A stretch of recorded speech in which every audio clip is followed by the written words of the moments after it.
Gavin Newsom totally blindsided. Didn't see it coming even if it had a neon sign flashing surprise. Nobody wants President Newsom either. Nobody believes in that guy. He's just a politician. In the past few weeks, dusty old clips of California's governor have exploded back onto the internet, sending social media into a full-on frenzy trying to decode what kind of character he actually is. The question is very simple, ladies and gentlemen. If you can't trust Gavin with his best friend's wife, how can you trust him with your state? And today we're diving headfirst into the whole circus. Nobody wants President Newsom either. Nobody believes in that guy. The guy's a con man.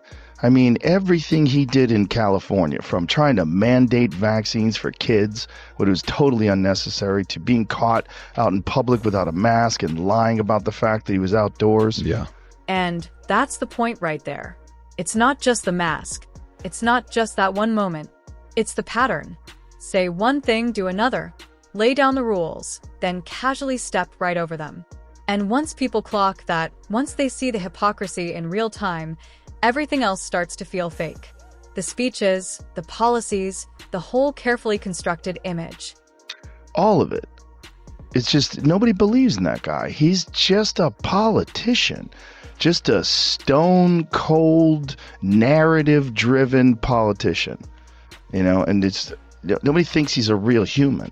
Whether you like Trump or not, whether you think he's corrupt or not, that's a human being. You know what that guy is. With Newsom, you got like this construct, this cardboard cutout of a person. It's just, I don't think people want that. But here's the kicker. What Joe touched on is just the tip of the iceberg with Newsom. But here's the kicker. What Joe touched on is just the tip of the iceberg with Newsom.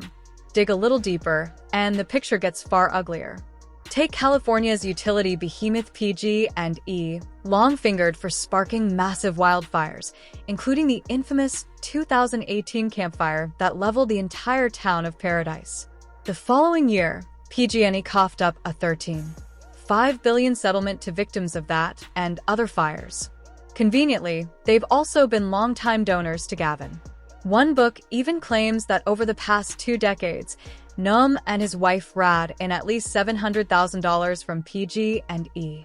Once he donned the governor's hat, he pushed a legislative bankruptcy deal that kept the utility afloat and then signed $21 billion in new insurance protections into law. A full-on bailout in disguise.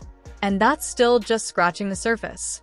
Oh, and his reaction when a reporter asked about his alcohol history. Brace yourself. So I'm asking about the attack on the Yale students over New Year's, and it's kind of spreading across the country. A couple other, some news outlets in other countries are picking it up. And it's a good reminder how important it is to remind our parents to be good stewards of underage drinking. I appreciate that. The only other question I have is, it hasn't been a very easy week for you, and I wonder whether you have any comment on the Mateer and Roth story about the drinking. Thank you very much. That was a great cheap shot. You can't help yourself. You cannot. Just know, for the record, it's increasingly impossible to have a conversation. The mayor was out there. That was a meltdown for the history books and the timing. Let's just say it explains way more than he probably intended. Just know it's not personal when I walk by you. You just send some other reporters. It's going to be a lot easier. It's not personal here either. Towards Channel 7. I'm sorry? You keep missing consistently a lot of facts because your opinion is so enthusiastic to get in the way on facts. And then, let me tell you, the investigation has not helped on a lot of things that are in the report. Just stating that factually is enough. It's just a story, Mayor. Around the same time as that interview whispers turned into headlines, Gavin was dating a new girlfriend just 20 years old, legally an adult, yes. But in California, under 20s aren't supposed to sip alcohol. That mattered because a photographer later snapped her holding a wine glass at an event where Newsom also showed up. His response to the reporters: "I've got to deal with all kinds of terrible calls from reporters doing horrible things that are mean-spirited." Oh, and those photos, they mysteriously disappeared from the photographer's blog. Fast forward a few months, and the drama escalated. Newsom got caught having an affair with his campaign manager's wife. Let's take a look at how he navigated that storm.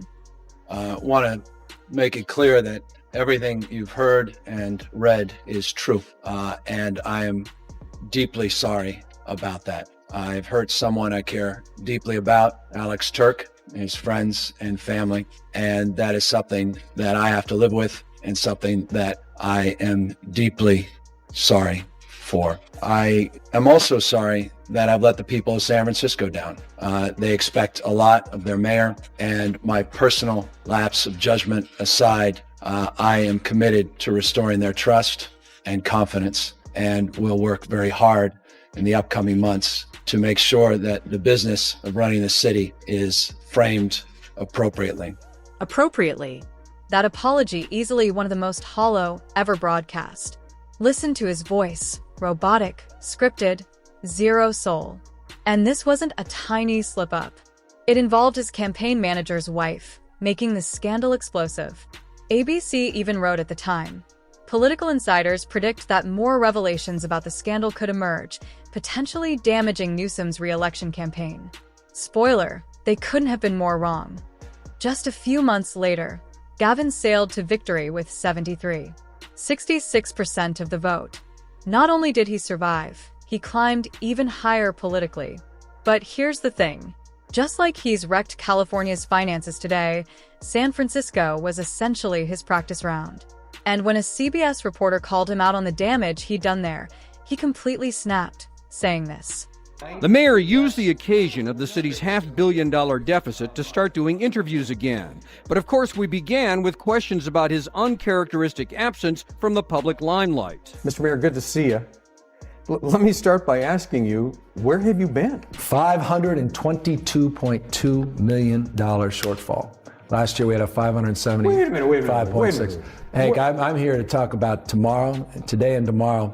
Not yesterday. I've been working my tail off. I've been out. I think I had 69 public events in the last 2.5 weeks. You know, I heard you say that on the radio today, and then I asked your staff, well, where's the printout? Where are these events? And your press person said, well, this is stuff he just goes to. Yeah, these are all public events, yeah. But the moment the conversation shifted to the city's financial mess, Newsom's patience vanished like smoke in the wind. But then when it was time to talk about the city's finance problems, Newsom seemed out of patience. Deficit, $522 million. Yeah, it's a big deficit. What does this mean? Just Layoffs? a big deficit, a lot of work ahead of us. Tell me about that. Yeah, just got a lot of work ahead of us, big deficit. At the end, he couldn't leave the room fast enough. Off the record, I'm amazingly disappointed. Amazingly. I just am, personally, you know? By the end, he was out the door faster than a politician at a tough town hall. It's almost comical. He kicked off the interview ranting about the deficit, then bolted the second anyone pressed him for answers. Like I said, what he pulled in San Francisco was just the appetizer for the statewide main course. And here's the kicker. Despite all that massive spending, there's barely anything to show for it. Under his governorship, California poured $24 billion into homelessness, and the homeless population still ballooned. Now imagine that track record, and yet he's being floated as the front-runner for the 2028 Democratic nomination. Drop your thoughts in the comments and don't forget to like and subscribe.